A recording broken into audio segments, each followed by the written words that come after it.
Thank you, everybody, for your patience. My name is Kathleen Donovan, and I'm one of the two special education coordinators at your Parent Resource Center in Arlington Public Schools. And I'm joined by my wonderful colleague, Kelly Mountain, and our administrative assistant, Emma Paral. And Kelly, do you want to just say a quick hello and just do a little shout out about what we do at the PRC? Yeah, sure. Thanks, Kathleen. Hi, everyone.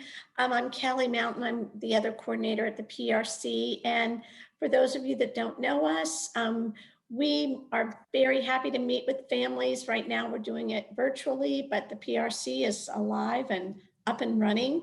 And we'll put our contact information in the chat. If you have any concerns about your kids, want to talk about anything, especially around the special education process, we are here for you.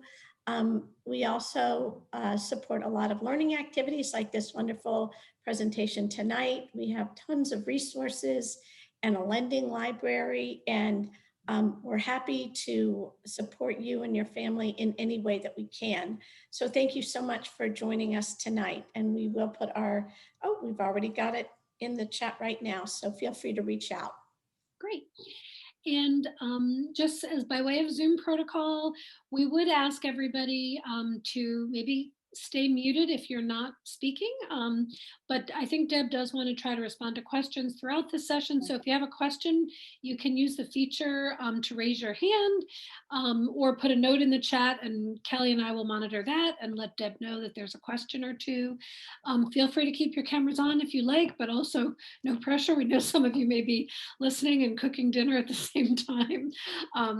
But thanks again for joining us. And a huge thank you. Deborah Hammer is one of our very, very favorite colleagues.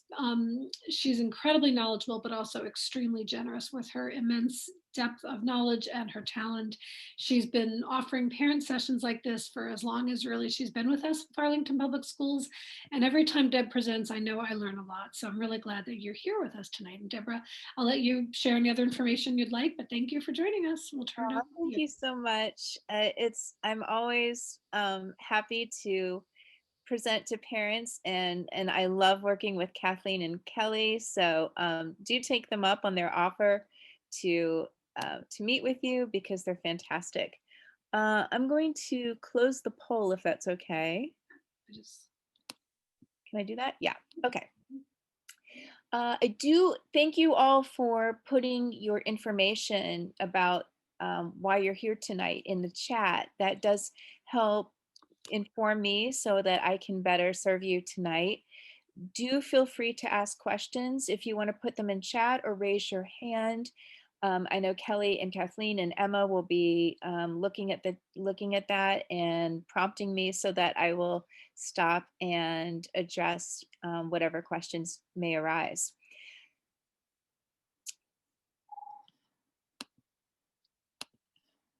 Oh, I'm going to do it this way. Let's see. Okay, so what is an autism spectrum disorder? Let's start with that. It's also called ASD. You'll hear me say autism, ASD, and autism spectrum disorder. So first of all, it's a neurobiological disability, and that means that it affects the brain, and it is biological. It's there from birth. And a developmental disability is a disability that affects some aspect of life, such as learning, social skills, can be motor skills, and it must be present prior to age 18. So that's what the definition of a developmental disability is, as opposed to acquiring a disability later in life through having a stroke or accident or something like that. So that's what that means. It's believed to affect 1 in 54 people. That's pretty common. And I know a lot of people talk about the rising numbers, but I just want to say, from what I've seen being in this field for now 28 years, it's in learning as much as I can about autism, and I'm trying to learn more every day too, just like you are. There's no real increase in the actual number of people who have autism. It's an increase in the number of people who are diagnosed. Autism has always been with us. It's always been with us since the beginning of time. The people who figured out how to create fire were probably autistic. The person who invented the wheel was probably on the spectrum. It's just always been part of humanity. We just didn't have a label for it until 1942. And we widened that definition of what autism is in 1989 and to include people who have less significant forms of autism. And that didn't really catch on until the 2000s, and then people started using that a lot more. They called it Asperger's syndrome at the time. And now over 60% of people who receive an autism diagnosis fall into that category. But remember, until 1989, that wasn't possible because it wasn't considered part of the autism spectrum. People might have gotten a label of eccentric genius or nerd or something like that, but not autism. But they're still here. They're still with us. They're just adults without a diagnosis or a label. So I want you to understand that a little bit about that 1 in 54 number. At the same time, we've improved our accuracy in labeling people. So people who have more significant forms of autism, or as my friend Peter Gerhardt says, who are more committed to their autism, um, those numbers have increased as well at the exact same rate that people with an intellectual disability label have gone down. So it's the same population. It's just that previously they were all given a label of ID or what previously was MR. And now many people in that population are being given a correct label of autism. So we are better at diagnosing and giving people the correct label. Ranges from very mild to very severe. That's part of why we call it a spectrum disorder. I'm going to get more into that in a little bit. 4 out of 5 people diagnosed are male, and I want to emphasize the word diagnosed. There are a lot of girls with autism that are not getting the label. Girls tend to mask their symptoms. They hide them often until the end of the school day, and they can kind of pass a little bit more than some of our boys can. And some of our girls don't receive a label until they are in high school or even college or older. Sometimes I will have a student who has autism and their mother will end up receiving a label or a diagnosis later on because they didn't know. People just aren't as good at diagnosing girls. Girls tend to have some different characteristics, and we'll talk a little bit more about that. It is treatable, but there is no cure for autism. So if you hear of a cure that's on the internet somewhere, or you know somebody who's trying to sell you one, that is not accurate. There is not a cure.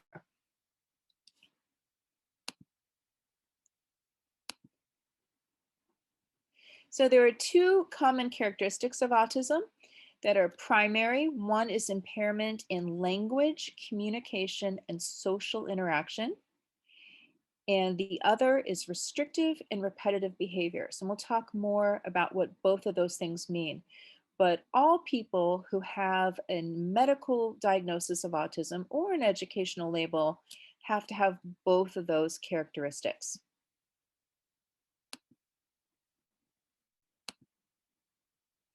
So the impairments in language and communication, they vary from person to person. So I'm just going to give you some common ones, but it could look very different in your child. And some of the things that we often see are speech that might sound scripted, like it's from a movie or TV show. In fact, it might be a script from a movie or TV show. Some of my students can memorize scripts and they use that to communicate. Some people with autism have speech that sounds a little odd, too loud, too soft. They can't modulate the volume of their voice or the tone of their voice. It might sound very robotic, or it might sound overly dramatic. We have individuals with autism who have difficulty with speaking. They might talk too much. They might not talk enough, or they might not be able to talk at all. And a lot of this, a lot of the communication issues are neurological in origin. We know from functional MRIs that there's often differences in the corpus callosum, which is the connective tissue between the two hemispheres of the brain.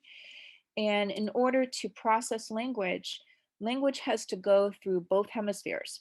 So if there's a difficulty communicating from one side to the other, it's sort of like a cell phone tower that has dropped out. And without that, it can make it difficult to either understand language, to express yourself using language, or a combination of the two. Many people with autism have difficulty understanding directions. It might look like they are being disobedient. This is what I hear from teachers and sometimes parents too, like my child just doesn't want to follow anything I do. It might be that they don't understand. So I'll give you an example. I was asked to help a teacher with a student who wasn't following directions. That was what she put on the request form. So I went to observe. This happened to be a student who was a senior in high school, 18 years old, and in an AP physics class. So brilliant young man. English was his first language. And I went to observe him, and he was sitting at one of those little desks that they like to cram high school students into that are attached to the chair. It's really small. And on his really small desk, he had his graphing calculator, his physics book, his binder, a notebook, a worksheet, a pen, his cell phone, all of it's there. And the teacher walked by his desk because he's working on his worksheet, and she said, "Put that away," and then continued to um, walk around to help other students. And I watched his face, and he looked at his desk like this, and then shrugged his shoulders, and then continued to work on his worksheet. And I knew in a minute or two, his teacher was going to walk back to him and say, "I told you to put that away. Why didn't you follow directions?" So I just asked him, I said, "What's the problem?" And he said, "I don't know what that is, and I don't know where away is." He couldn't follow the direction. It wasn't specific enough. If she had said to him, "Put your cell phone in your pocket," he would have done it immediately. But by giving him a vague term when he had all these different things on his desk, he couldn't use the context clues to figure out what she meant. So this happens a lot with our guys. And I thought that that example was really telling because, again, 18 years old, very verbal, very smart, English is his first language, and he couldn't figure it out. So if you have a 3-year-old or an older student who, an older child who isn't as verbal, um, they're going to really struggle with vague directions, and they may not be able to follow them because they don't understand them. That happens a lot. We also have kids who really struggle with idioms, metaphors, sarcasm, and abstract language. A lot of times, if you say, "Yeah, right," to somebody who's autistic, they think you're agreeing with them. They don't hear the tone in your voice. They're not picking up on the context clues. They're not able to understand idioms. Another example, I had a high school student who was working in a boutique store one summer in Old Town Alexandria. And I had checked in with, I had kind of explained to the owner what autism was as he was getting started in that job. And then I called to check in a couple weeks into it, and I said, "How are things going?" And she said, "Well, they've been pretty good, but today I'm really annoyed with him. He didn't follow directions." And I said, "Really? What happened?" And she said, "Well, I told him to do inventory and then just straighten up. And I came back downstairs and he was just standing there." She had told him to straighten up. Straighten up. He took that literally.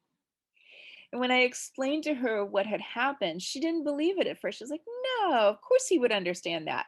He didn't understand that. I have students who confuse things in math class like greater than, because in their opinion, 8 is a greater number than 12. So they're not understanding that homonyms, they're not understanding idiomatic or metaphoric language. And that can really look like they're trying to not follow the directions. We also have some people who either really like to repeat certain words, or they might repeat the last thing that you said, or they might really dislike certain words. And repeating certain words is common. It's called echolalia. And sometimes it's because somebody might like the feel of the word in their mouth, or it might be because they're trying to figure out what you're communicating to them. Any questions so far?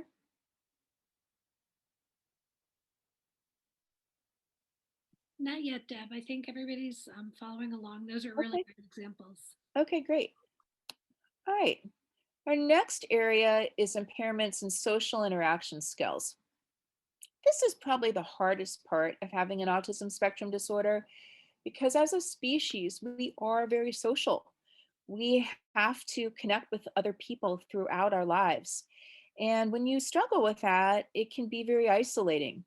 So people with autism have a hard time making and keeping friends. They don't know the code of how to get along with somebody else, how to read facial expressions, how to um, how to have a conversation, how and when to act a certain way, knowing that you can yell and scream and cheer at a Nats game, but you can't really do that when you're in somebody else's bedroom playing with them. You can't do it in math class. So it can make your behavior look unusual. The difficulty of the conversations can be having a hard time starting one, going back and forth, taking turns, tracking with the conversation. And it can also end abruptly or not end when it's supposed to. And that can be odd too. And that can make typical kids not really want to have a conversation, or and that can make it hard socially. Understanding other people's points of view, which we call theory of mind. You may come across that phrase, and that's really what it's referring to. It's perspective taking and understanding that other people might have a different perspective or different concept of the world than you do. Acting cool, just fitting in. Sometimes we have kids who, for example, they might get along with other kids a lot in elementary school because they all can play Pokemon together. But then they get into middle school and suddenly Pokemon's not cool anymore. But they still really want to play Pokemon, but they can't find other kids to play it with. So that's just one example. So it could be with a toy, at the game, with not wearing the right kind of clothes, or not, just not knowing exactly what they're supposed to do to be seamless and to sort of fit in with everybody else, to conform in a way is another way of looking at it. And then turn taking can be really challenging. So a lot of times turn taking is learned in the toddler years, preschool years, because kids are playing with each other. One might take a toy away from another one, and but they learn that they have to share, that they have to give it back, or that they're going to get it back through practice. A lot of times children with autism aren't playing with other kids when they're in preschool. They're playing by themselves. They're doing parallel play. So they don't master that skill. And if you don't master that skill when you're 4, you might not master that skill when you're 14 unless someone takes the time to really teach it to you.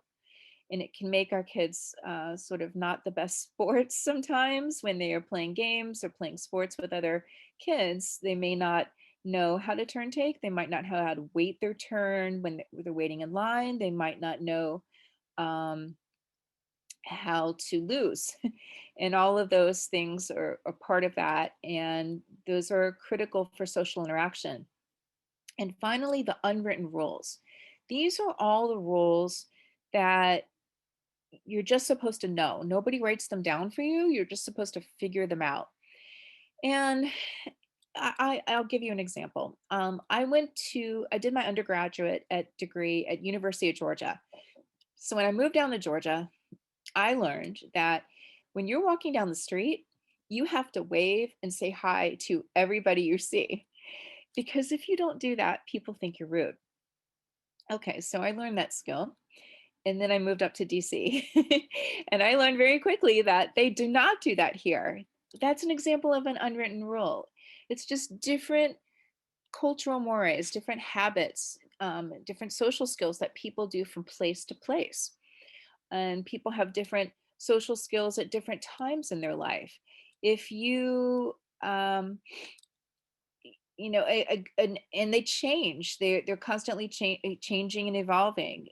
Who would have thought that 2 years ago that an unwritten rule is that you have to wear a mask when you go into a store?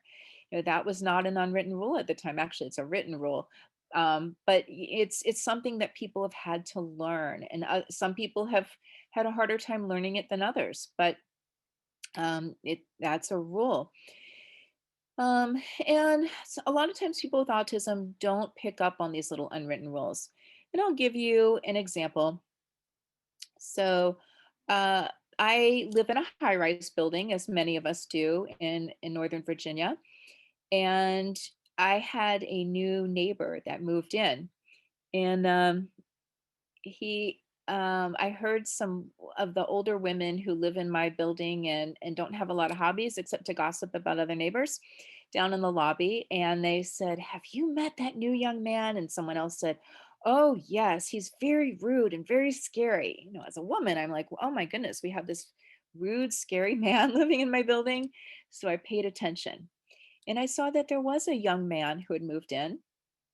And I noticed that when everybody was coming home from work, this is back when we used to commute, um, at about 5 o'clock at night, and there were lots of people, coming in the door. Instead of looking behind him and holding the door, he just let it slam in front of with the person, right behind him.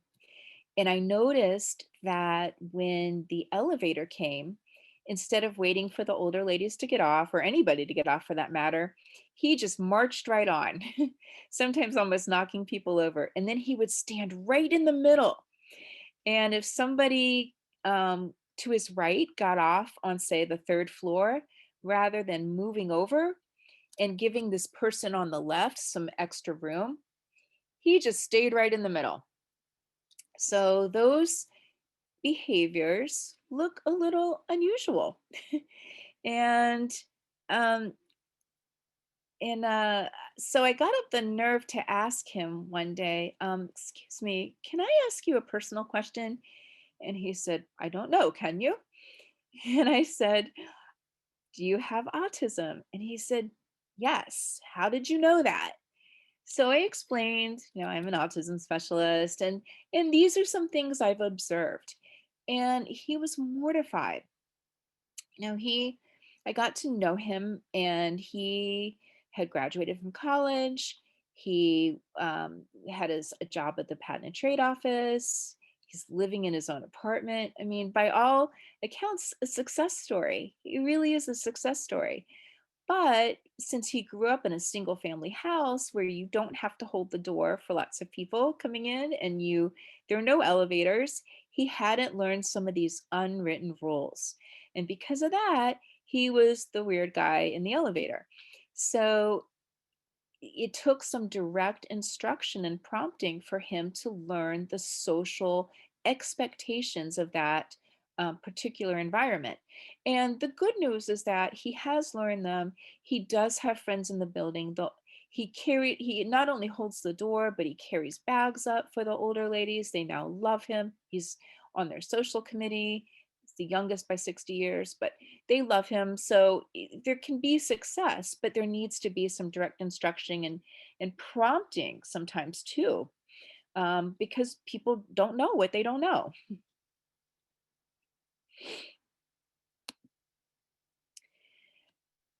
So restricted and repetitive behaviors is the third major characteristic of autism. And that can look like lots of different things. It can be stereotypic behaviors. Those are things like waving your hands, but it's also things like rocking, humming, hand flapping, and twirling. Well, let me tell you something. Everybody engages in stereotypic behaviors. We all do it.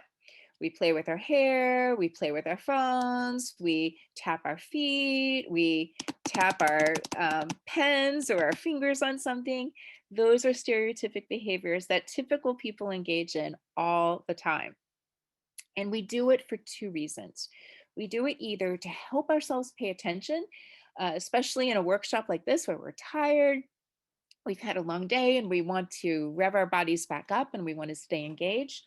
Or we might do it because we are stressed and anxious and we want to calm ourselves down. So if you're ever in a crowded doctor's office, you might see a lot of what we call stereotypic behaviors. Our guys do it for exactly the same reason.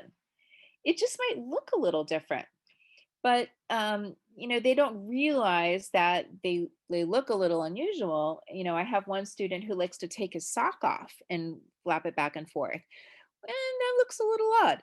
But the good news is that we've been able to teach him that there are other things that he can do with his fingers that calm him down, that feel just as good to him, but don't make him stand out. And that's really the goal. We don't, our stereotypic behaviors are fine. They serve a really important function. It's just about making sure that they are ones that are considered to be socially acceptable and aren't interfering with other people's lives. So unusual or limited interests, or what we sometimes call special interest. I happen to have a special interest in bats. I know not everybody loves bats, but if you talk to me for 10 minutes about bats, I promise I will help you to love them too.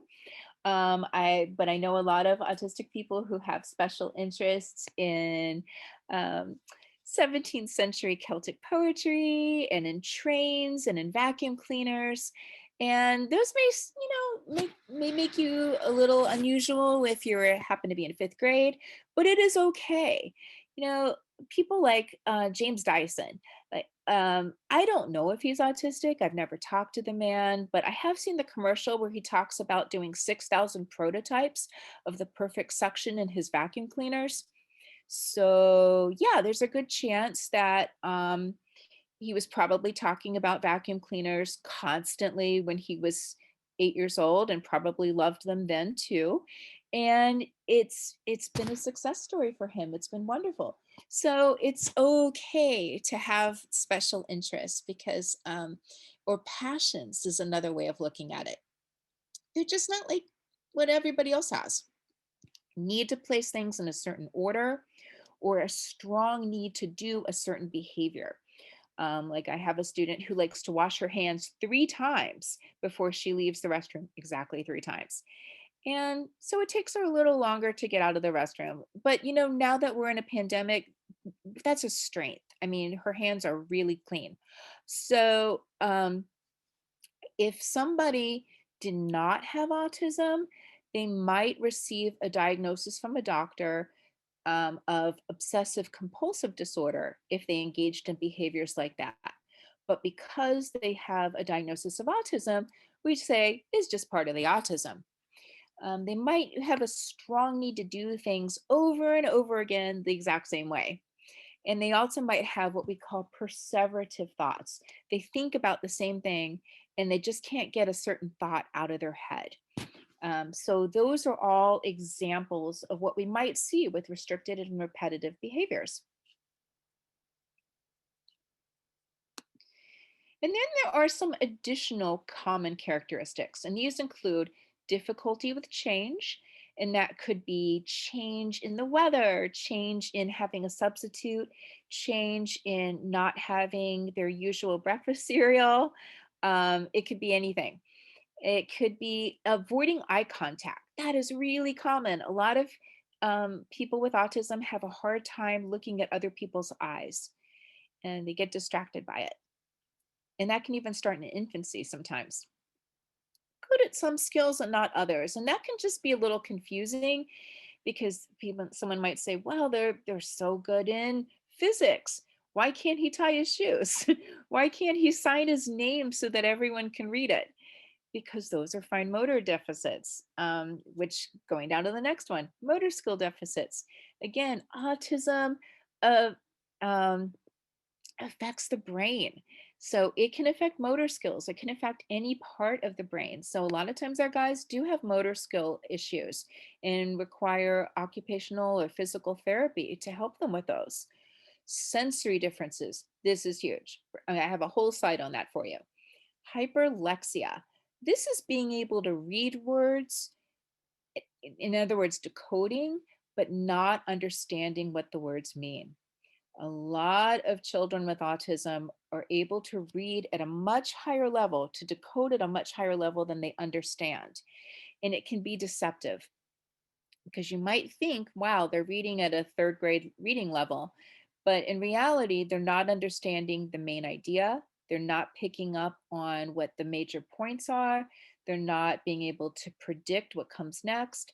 They're not able to retell the information. So they're not comprehending. So that's hyperlexia. And eloping or wandering, that is not being where you're supposed to be. It's a fancy way of saying it. We say eloping. And that could be leaving the house in the middle of the night because you want to go see the neighbor's dog. It could be not staying in a restaurant or a grocery store because it's too noisy or the smells are too strong. It could be running from a parent or and just not staying with you. So all these things can be really common. And now let's talk about the sensory issues because this is huge. So everybody has sensory differences. Some people really love spicy foods. Some people can't stand it. They find it painful. Some people like to jump out of perfectly good airplanes. Some people like to go jogging, and some people would rather just sit on the couch. Those are sensory differences too. But in autism, it's much more pronounced. So it can be an unusual response to a sensory stimuli. For example, you might have somebody who just can't look up or can't even stay focused in a room that has fluorescent lights because they see the flicker. And I understand that there are many neurotypical people who don't even realize that fluorescent lights flicker. But many autistics see it and it bothers them. They might be hyper or over or hypo or under sensitive to one or more senses. And those senses can be hearing, touch, vestibular is balance, olfactory is smell, visual, seeing, or gustatory, taste, or proprioceptive, which is gross motor. So any of our senses. So somebody with autism might be really sensitive to a sound like a vacuum cleaner or a siren. Other people, that might not bother them at all. They might love that sound. They might even crave that sound. But a small sound of a cricket chirping might just send them over the edge. Some people sounds aren't really affecting them whatsoever, but they cannot stand the feel of an itchy tag in the back of their shirt to the point where they can't focus on anything except that itchy tag that's really bothering them. Some people that doesn't really affect them so much, but they might be really affected by smells. They might either crave strong smells or they might find some smells just so off-putting that they can't even go near a certain location, like a cafeteria, if there are strong smells there that they don't like. I'll give you an example. I was doing a presentation for community members one time, and some grandparents came up to me and they said, we have a 4-year-old grandchild and we really want a good relationship with him. We love him. But every time we come near him, he cries and he runs away from us. And we don't know why. And they were teary-eyed, and you could tell just how much this hurt them. And they said he's affectionate to his parents, just not with us. And because they were very close to me, I could smell that they smelled very strongly of cigarette smoke. And I thought that maybe that's the reason. And I was just honest with them and told them that. So they emailed me 6 months later and they said, we've always wanted to give up smoking, but we could never do it. And after talking to you, that gave us the what we needed, the motivation to finally quit. And you were absolutely right. Now he sits in our lap, he hugs us, he doesn't, he is affectionate towards us.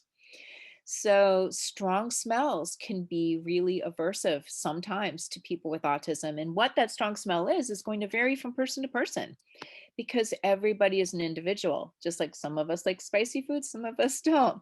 But the way it affects a person with autism can be much more significant than it is with a typical person. In fact, they have, again, through functional MRIs, we have seen that certain sensations that would show up just as being mildly annoying in somebody without autism actually show up in the pain centers of the brain for someone who is autistic.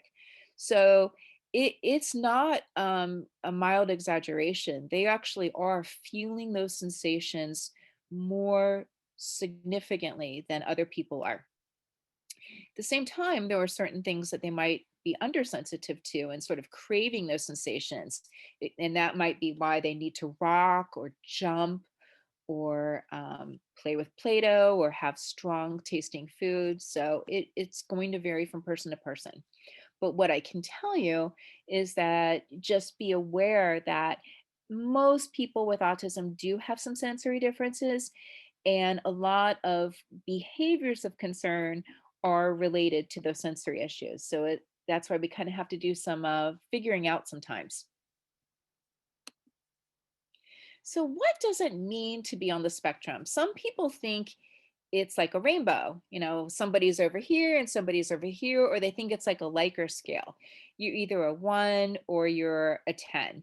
No, it's not like that. Um, a spectrum is just that. It's all the colors. It's more like what you're seeing in front of you right now if you're looking at the screen. And people with autism can have strengths in some areas and weaknesses in some areas. And so that's why I want to emphasize that there's no real high functioning or low functioning. We have to get rid of those terms because they're meaningless. They don't mean anything because we might have somebody who is really strong academically, but their social processing issues or sensory processing issues are very impacted, or they might have a lot of repetitive behaviors. They might be doing a lot of rocking, a lot of jumping, a lot of stimming, but they actually are taking in all the information. So their information processing is very high. We might have some people who have very impaired pragmatic social skills. But, again, they might have strong academic skills. So it's a mixture of things. I have students that have been labeled so-called high functioning that really can't take care of themselves because they haven't been taught those skills directly. Um, Even finding out where they are. I had one student, I work with a young adult group, and this is a young man who had graduated from college, but he got lost from us, and he called me, and I said, "Where are you?" And he said, "Well, I'm right here." He couldn't describe where he was. That was a skill that he hadn't acquired. And I have other students who are so-called low functioning that actually have really, really good adaptive skills and can take care of themselves and can make simple items, when they're cooking. And so it's a mixture of things. So and it's a mixture for everybody. and what that blend of colors across the spectrum is going to vary from person to person.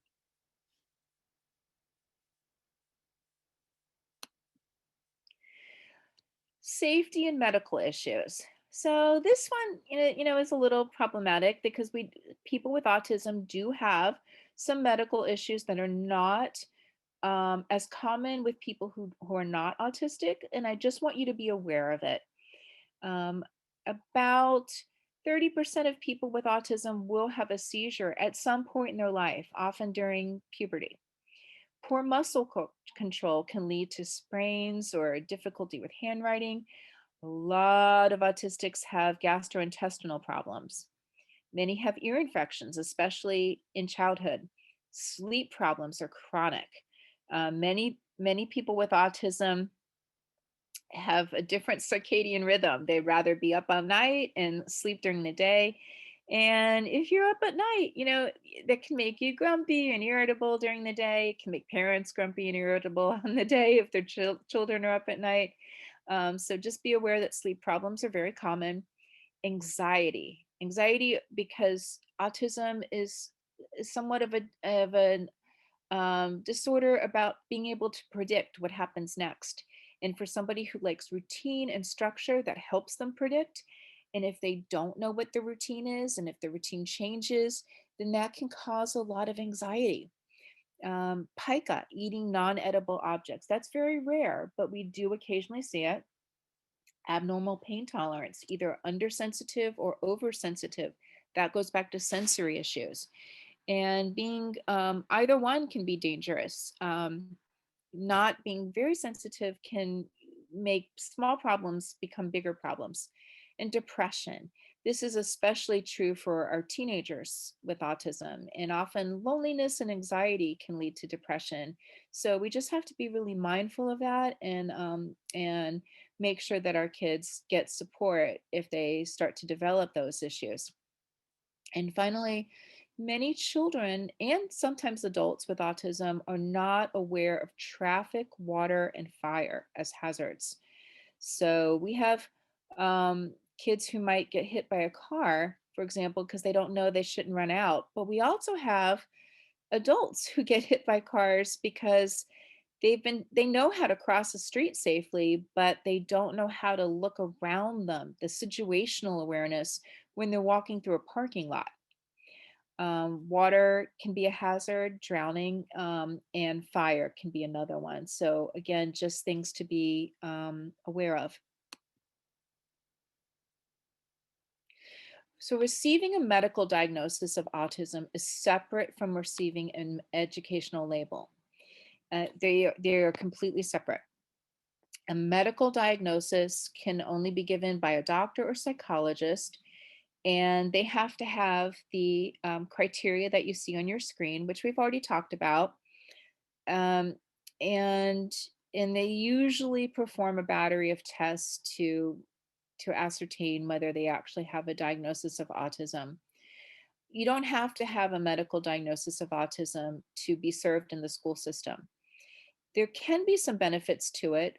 One is that in Virginia, there's an insurance mandate that says that everyone 18 or younger, their insurance company must pay for a therapy called applied behavior analysis if they have a diagnosis of autism. So that's one advantage. They can have a wait list for what we call a Medicaid waiver, and that's just money to help support families.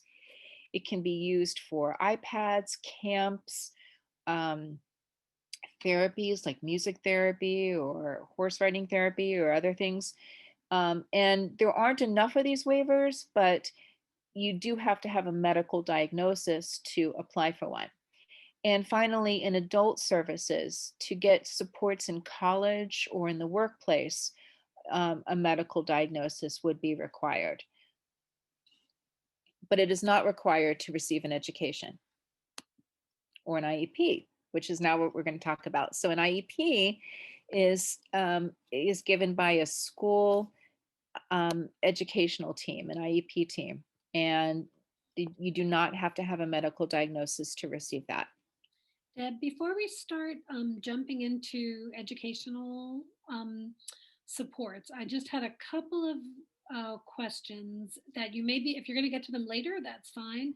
But Sure. in chat, there was one question when you talked earlier about children not following directions because they might not understand the direction. Correct. There's a parent who had a question about how to support, like, are there strategies to support kids who are not following directions if there's Yes. a likelihood that they do? So you're going to talk about that a little bit later? Yes. Okay, fantastic. All righty. Does anybody else have any other questions about what Deb has already shared? I'm going to look quickly through the chat. Some concerns about eloping, and Deb, I know that Scott Campbell has a great safety. He does. He has a fabulous. So I will send that if you just send an email to prc@apsva.us. Kelly and I can get that back to you. So I know that was one of the questions. Let's see. Yeah, so I think definite concerns about eloping. So I guess we'll talk more about strategies later. Okay, Yeah. super. Any Those are questions? good questions. Keep the questions coming. Yep.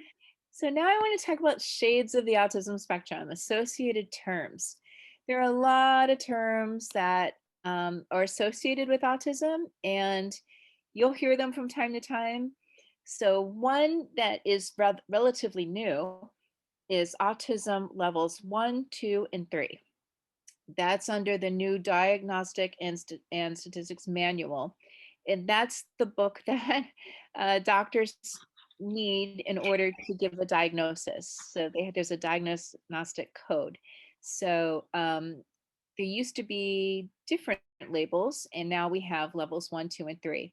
Level 1 are students who need minimal support needs.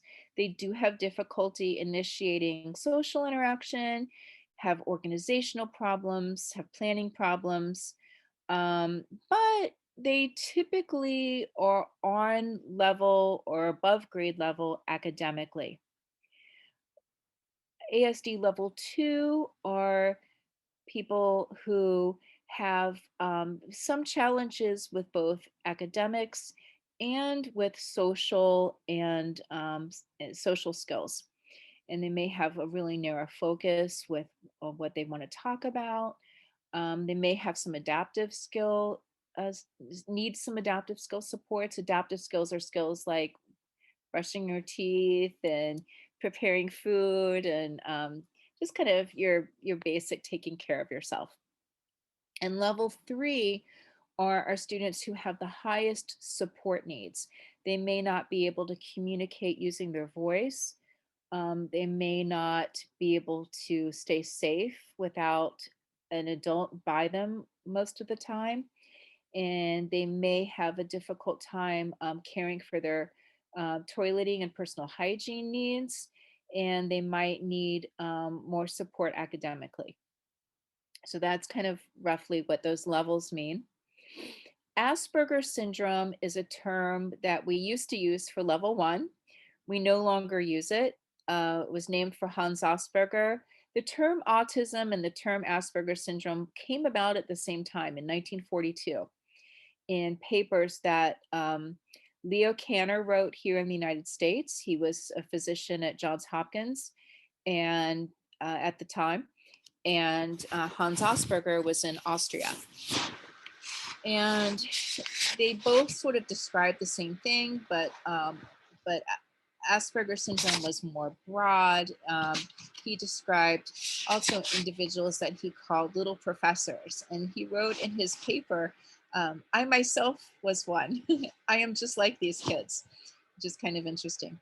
We don't use that term so much anymore because it turned out that Asperger was actually a collaborator with the Nazis, so we don't want to honor him with a term. And we've got rid of all the other little terms that were parts of the autism spectrum, and we just say autism spectrum disorders now. ASDI is sort of an off-the-cuff affectionate term for somebody who previously was diagnosed with Asperger's syndrome. On the spectrum is another informal way of saying autism, that someone has autism. It's not considered derogatory. People who are on the spectrum often use the term on the spectrum. It's okay to use that term. 2E or twice exceptional is a term that we sometimes use in academic circles to describe somebody who is both academically gifted or gifted in another way, like in the arts, but also has a disabling condition. So our level 1 students with autism often fall into that category of being 2E or twice exceptional. Autistic versus person with autism. There's a lot of debate right now over which term is more politically correct. Person with autism was popular for many, many years, but a lot of people with autism prefer the term autistic. They say, I'm autistic. We don't say a person with diabetes, we say diabetic. We don't say a person with deafness, we say we're deaf. So for those reasons, they often prefer the term autistic. So it is okay to say autistic. Otaku is a common term for autism that's really popular with kids and young adults who are into anime and manga, Japanese art forms. You often hear that term at, well, if you go to Comic Cons or at those sort of places, and yes, I've been to them, that term is used a lot to describe sort of nerdy, quirky people who don't really like to socialize, but like, like their art and like to dress up. It's a Japanese term, obviously, and it has been sort of co-opted by a lot of people who are autistic. And finally, neurodiversity. This is, or neurodiverse. So neuro meaning brain, of course, diversity meaning we just have different brains. Our brains don't have to all look alike. You'll also hear the term neurotypical used to describe somebody who does not have autism. Any questions about terminology?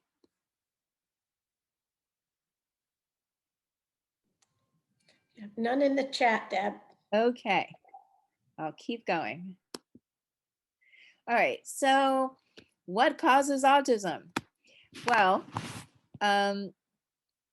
it's genetics. I mean, we know more and more and more about this now because we're analyzing people's DNA constantly, and we have found that often there are very specific genes, and I put some of them in the slide that we know are most frequently associated with autism spectrum disorders. I want you to note that ASD does have an S at the end because they're not all alike. And we're just learning more now about phenotypes of autism. And what I mean by that is that it's not all one thing. Just like I don't really like to compare it to heart disease because that's a disease and autism is not a disease, but it has different causes, it has different etiology, and it's the same with autism. There are multiple causes and it can look slightly different in different people, and different people who are autistic, it's going to manifest differently, just like people who are visually impaired are all different. I'm visually impaired, as you can see. I have reading glasses. Without them, I can't read my slides that well. But otherwise, I go about my daily life. It doesn't interfere with my day-to-day functioning. Other people who have visual disabilities require, or much more severe, and require a lot more supports. They require having a guide dog or Braille or something like that. So it's not all the same. And it's the same with autism. Autism spectrum disorders are different, and part of that is because they're caused by different genes. Some of those gene differences are hereditary. It often runs in families. I have 4 nephews with autism. And it can be, but sometimes it doesn't run in families. Sometimes it's just a genetic difference. So that's just something to know. There's nothing wrong with having those genetic differences. It's just part of who we are as humans and part of what makes us amazing as a species. Vaccines do not cause autism. I'm sorry that I have to continue to say that, but it's true, because there are still people who don't believe it. Um, we can use brain scans to see differences in autism, which is really cool. It's never going to be a diagnostic tool, I don't think, because it's too expensive and not very many people want to lie down in a machine and have to keep their head still and all that sort of thing. So, anyway, but some people are do it for the fun of science.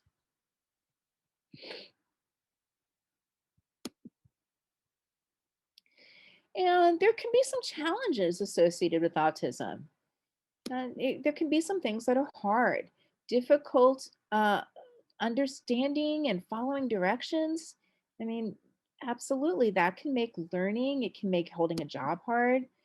Distractibility, you know, if you are paying attention to that itchy tag or the flickering light, it's going to be really hard to pay attention to what a teacher is telling you or what a boss is telling you. Inappropriate behavior. I put this in quotes because, I mean, that could be anything. It could be anything from not raising your hand to picking your nose to running out of the building to taking all your clothes off. I mean, who knows? But it's just what people consider to be unexpected for a particular setting. Difficulty getting along with peers. You know, that can create some sadness and it can also create some conflicts. And difficulty with changes in routine or schedule. So if you liked everything to be predictable, and life is not predictable because we go to school every other day, or we have you know, just a lot of um, changes in our life, so that can make autism really challenging for many people. Potential challenges in the community include that if you haven't mastered the unwritten rules for a setting, if you don't know that in a public restroom, it's not acceptable to take off all of your clothes before using it, you know, that's an example of an unwritten rule that can cause some challenges. Or it could just be not realizing that you have to keep 6 feet away from people. You know, that's a skill that many of our young people are still trying to master in public settings. It could be any number of things. Unwritten rules are just vast and they just keep growing. Behaviors that are unexpected for the person's age or setting.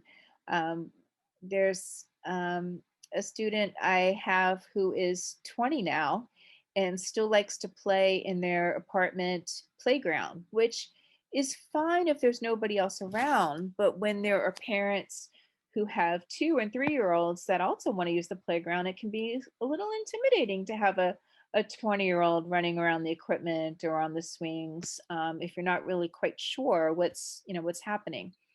And problems adjusting to sensory stimuli and unfamiliar settings, which could be on the metro train, it could be in a mall, it could be in a hotel, anywhere that's not familiar.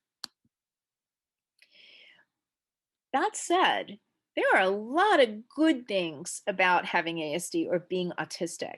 And my students came up with this list. They want you to know these things. They want you to know that they are good they have a great ability to see and remember details, some that they'll never forget. They can stay focused on things that they really enjoy for a long time. They can solve problems in new and creative ways, ways that other people would never consider. People with ASD can be really, really good at things they enjoy. And that could be almost anything from so there's a bug lab at the in the GW Parkway National headquarters, and I have a really good student who amazing student who was 12 when he started working there. He announced when he was 12 to me, he said, "I'm an entomologist. Not I'm going to be one, but I am one." So I connected him with the park biologist over there, and he started working in the bug lab as a volunteer. And they're looking in microscopes for hours and hours at a time, trying to identify the seriously over 100 different microscopic wasps that live along the GW Parkway. So, not everybody has the ability to do that or to want to do that. Honest and direct communicators. Yes, honesty. That is a strength for autistics. Absolutely.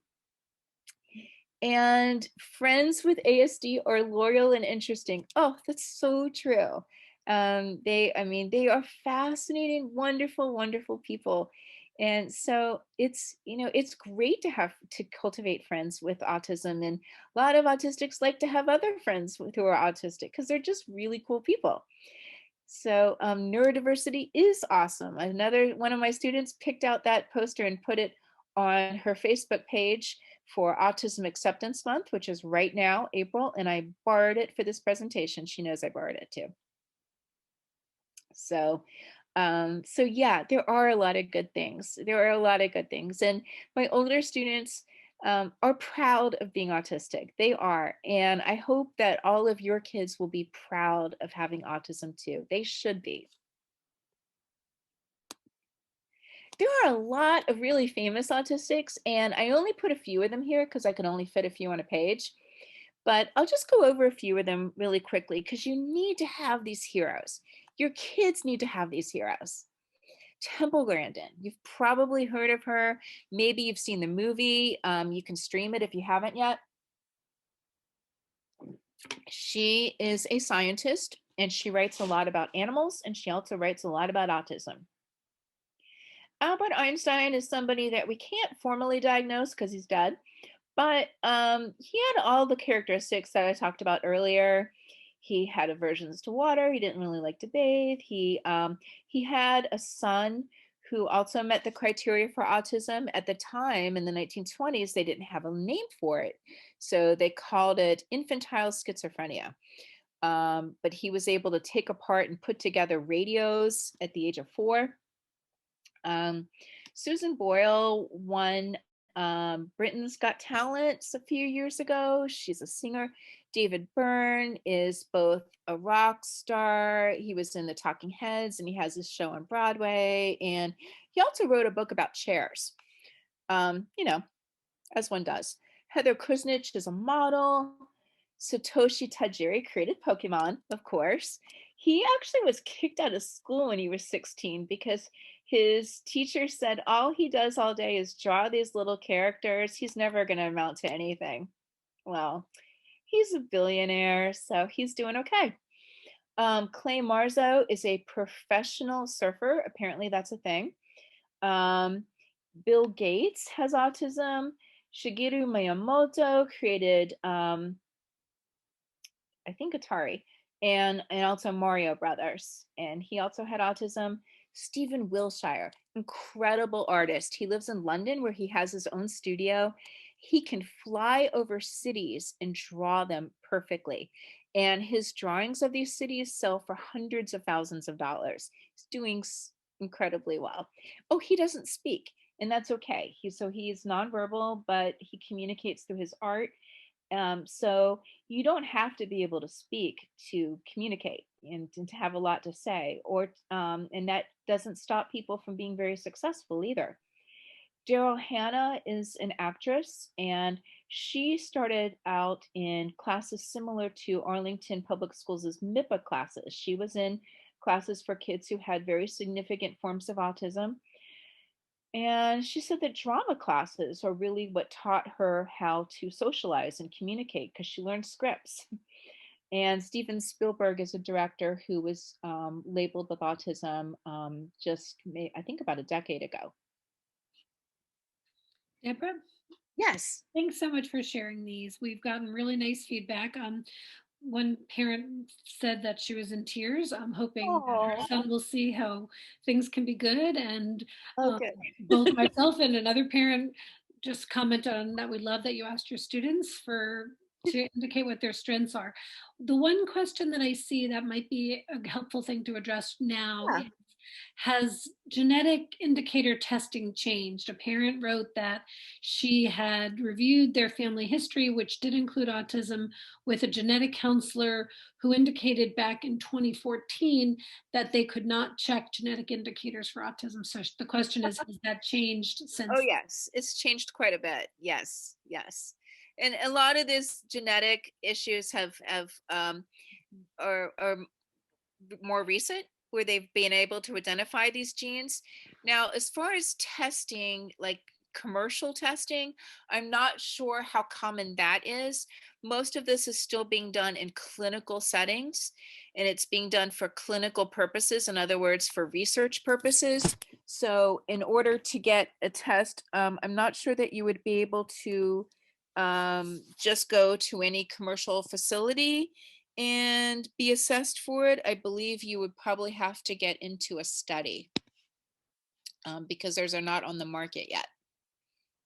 Some are, but some are not. So it just depends on which genes are indicated. Okay, thanks, Deb. I think those are all the Sure. questions for right now. Okay. Unless, does anybody else have any questions related to this information? All right, if not, just keep putting them in the chat and we'll keep. Yeah. Okay. Okay, so now we're going to switch to strategies for success. And I realize I only have 15 minutes left, so I'm not going to be able to touch on all of them tonight. I'm just going to go through a few of them with you, and we might have to do a part 2 at some point, because there's a lot of them.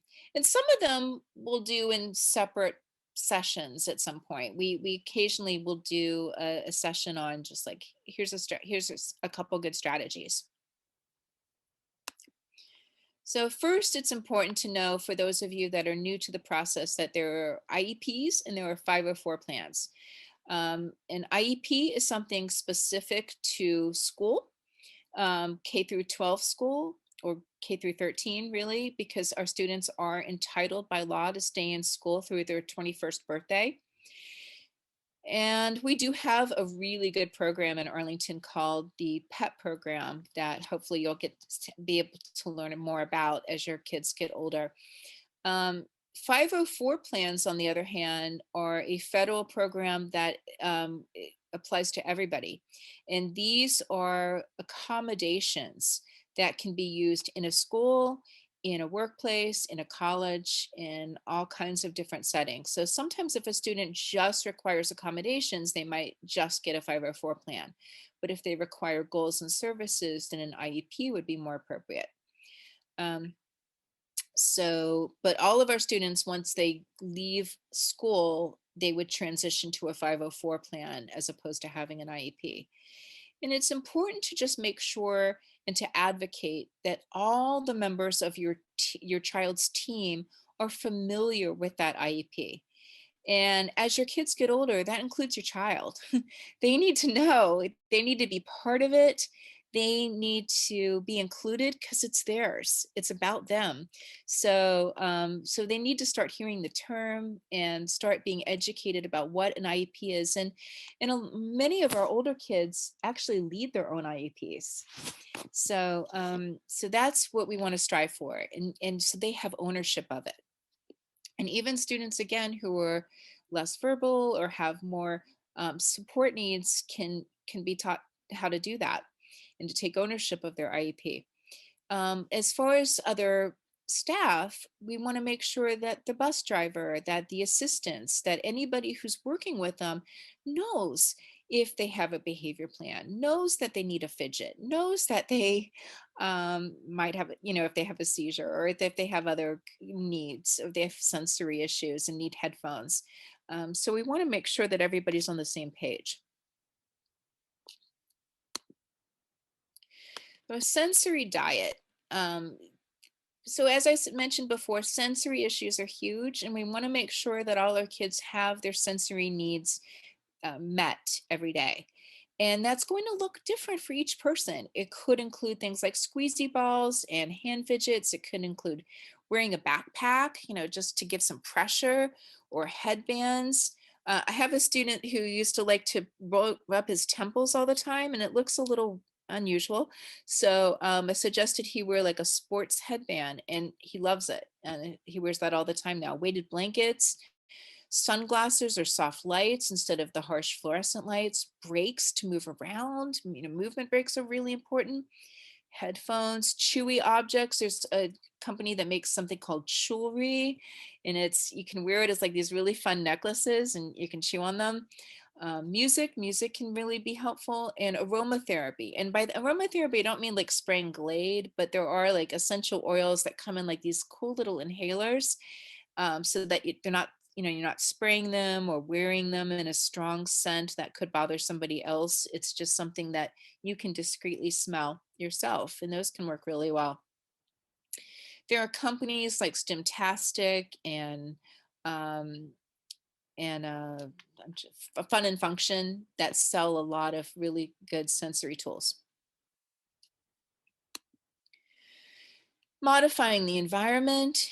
So I have a few examples of some modified bedrooms and classrooms in here to support those sensory needs. It could be softer lighting. It could be in a classroom, electrical tape to delineate a student's area. Now that's become more common since we're trying to get kids to keep spaces apart. Labeling and organizing things in a room, using clear bins instead of like a dresser, where things can just kind of get shoved in there and lost, or backpacks. So having an organization system, a calming area, reducing distractions, removing clutter.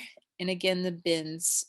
Bins can be really, really helpful. Open shelves like you see in this bedroom over here on the left.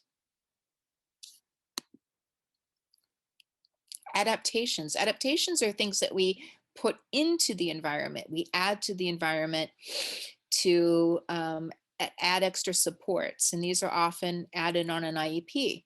It could include something that we call a slant board, which honestly could just be a 3-ring binder, but you see a big, expensive, fancy one over here on the right. Multimodality instruction, that's simply a fancy way of saying that you provide a lot of different types of instruction that involves movement, instruction that involves speaking, instruction that involves working together, not just lecture like what I'm doing with you tonight. And audio books, that's something that the state of Virginia provides free for any student through a process called AIM, and your child's case carrier should be able to sign them up for AIM if they qualify. Break areas and extra help. And clear expectations. Use pictures in writing, not just words. I'll say that like 3 more times. Use pictures. Use pictures. Explain what materials are needed and when the project is finished. Some things might have to be repeated. Avoid idioms, sarcasm, and metaphors unless you're teaching them. I do know of one classroom that has an idiom of the day. Avoid using ambiguous phrases like "put that away." And understand that people might have a hard time generalizing. Just because your child understands how to act in the giant might not mean that they know how to act in a safe way. Organizational assistance. Sometimes our kids don't know how to organize their belongings. The backpack can just become like this black hole of stuff because they don't know what is most important. So teaching them how to stay organized, having folders or bins or some kind of organizational system at home can really be helpful.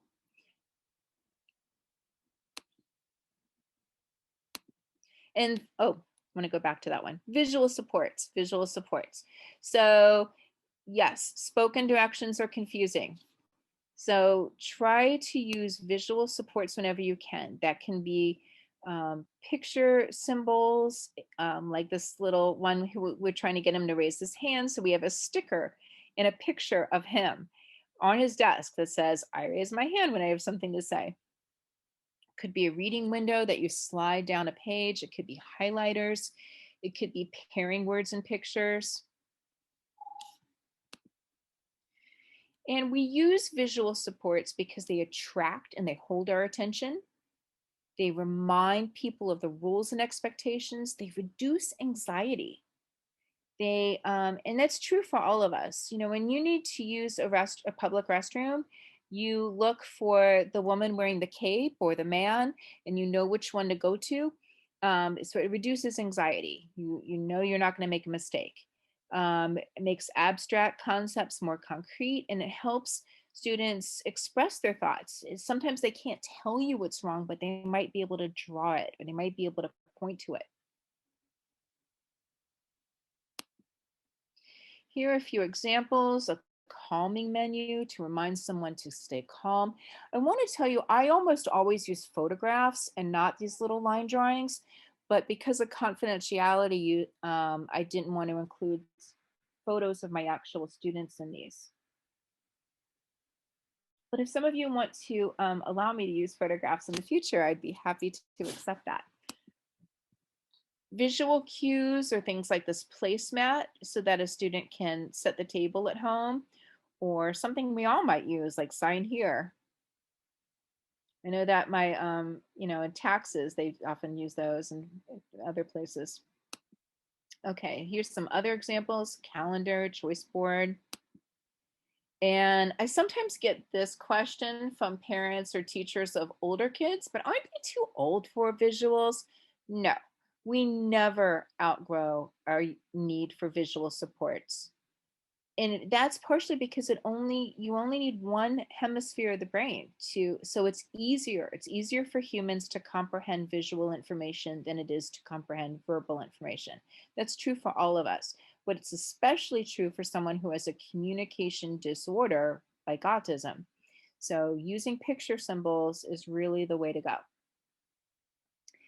And I think I'm going to actually stop here because we only have a few more minutes, and I just want to check in to see if there are more questions.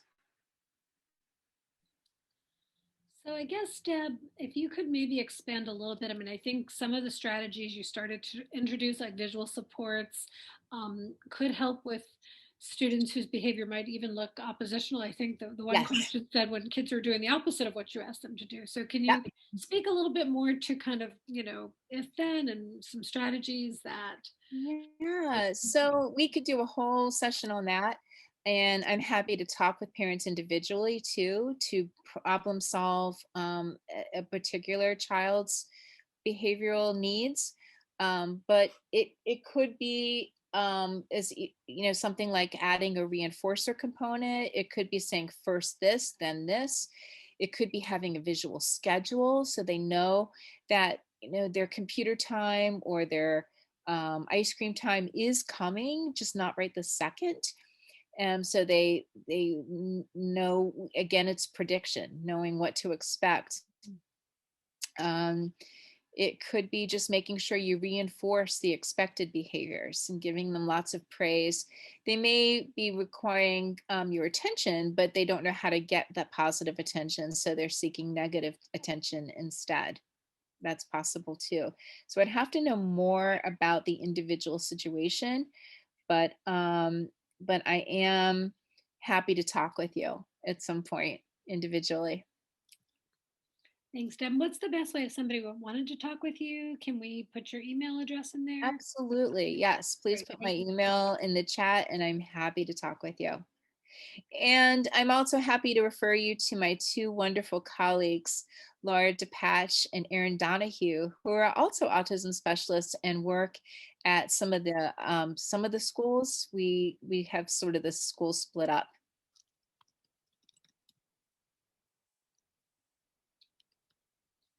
Any other questions? Yes, we have a new question that says, and this is a really good question: how do you speak about difficult topics with your 15-year-old child when they shut down and become upset when they don't want to talk about school or other touchy subjects? Oh, yeah, that is a hard one. 15 is a rough age.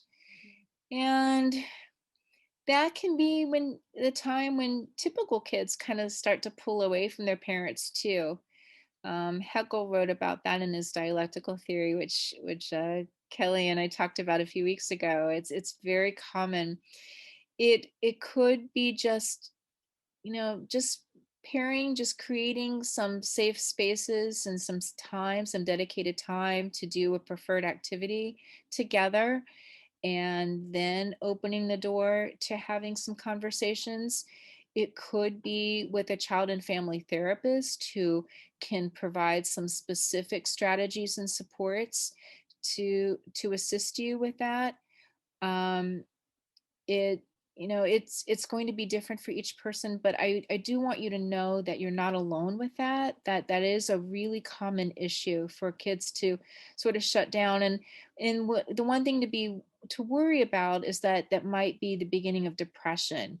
And we want to make sure that that is, if there's depression, that it's being treated effectively.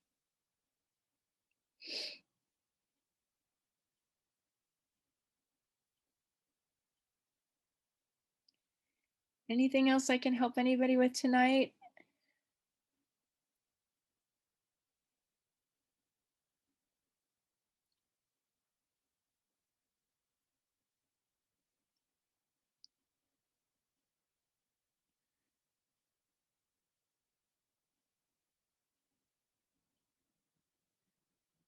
Kathleen, Kelly, any more questions?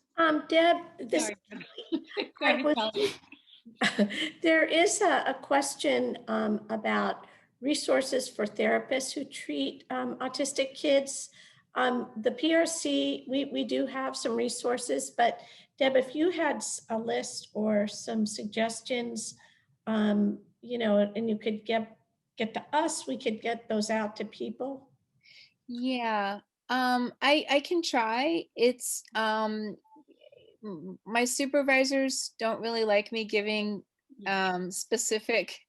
Right, and Yeah. we can't, in Arlington Public Schools cannot recommend or endorse, but we'll work with Deborah and the other autism specialists. We can share information with a disclaimer just for you to pursue on your own. We cannot recommend or endorse. No, but I can definitely provide Kelly and with Kathleen with some resources. There are Mhm. definitely some people in our immediate area that specialize in providing counseling and support to autistics, both children and adults. We are really fortunate that we have that in our area. The problem may be that there's a wait list, but the specialists do exist. Deborah, there was a follow-up question about whether if we're using an if-then approach, is that considered negotiating with the child? But I do think it's a little different, right? It's not a negotiation, it's an explanation. So for someone who with autism, they may not realize that eventually they're going to get something. Neurotypical child may realize that. So you're not saying no, you can't have computer forever. It's saying no, you can't have computer right now. It's helping them understand that first this, then this. And giving rewards or reinforcing expected behavior is really important. There's a lot of research behind it that it helps shape up expected behaviors, that our kids need it, that helps them understand that what the expectation is, and that is something that people want to see. And it works. And we all respond to reinforcement. We all respond to preferred activities. That's why most of us prefer to work for pay rather than volunteer our services. So because reinforcement is effective. So and saying first then is just giving some structure to a child who really craves that and requires it, to help them know what to expect. Just like having a visual schedule or having visuals is really, really critical.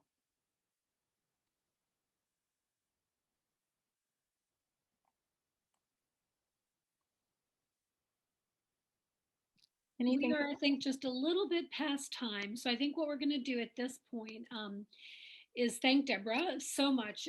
I think, Deborah, you just have such brilliant insight and really Oh, such thank a you. way that helps us understand really why we might be seeing some of the behaviors we're seeing, why we might be seeing some of the worries and concerns. If you are seeking additional resources, I'm not sure, we haven't gotten great at capturing everything in the chat, but please email Kelly or I at prc@apsva.us. I also put Deborah's email in the chats, and she was kind enough to offer that. And also send us an email, let us know other topics. This is just about the time that Kelly and Deborah and Laura and Erin and I will start planning for next year. So let Yep. us know what topics interest you, and we will use Yeah. that as to guide our work.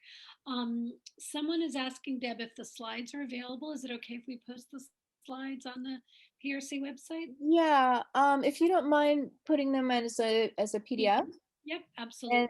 absolutely, that's fine. I have a lot of resources at the end, Yeah, so I'd great. love for you to be able to access those Mhm. resources.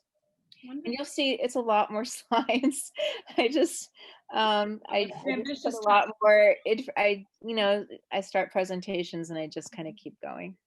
So Well, there's Wonderful, Deborah. Thank you so much. you're welcome. all right, everybody. Well, thanks for coming. You know how to reach us, hopefully, and we will get the slides available and keep in touch. And thank you for your support and for engaging with us tonight and for the great work you're doing at home with your kids.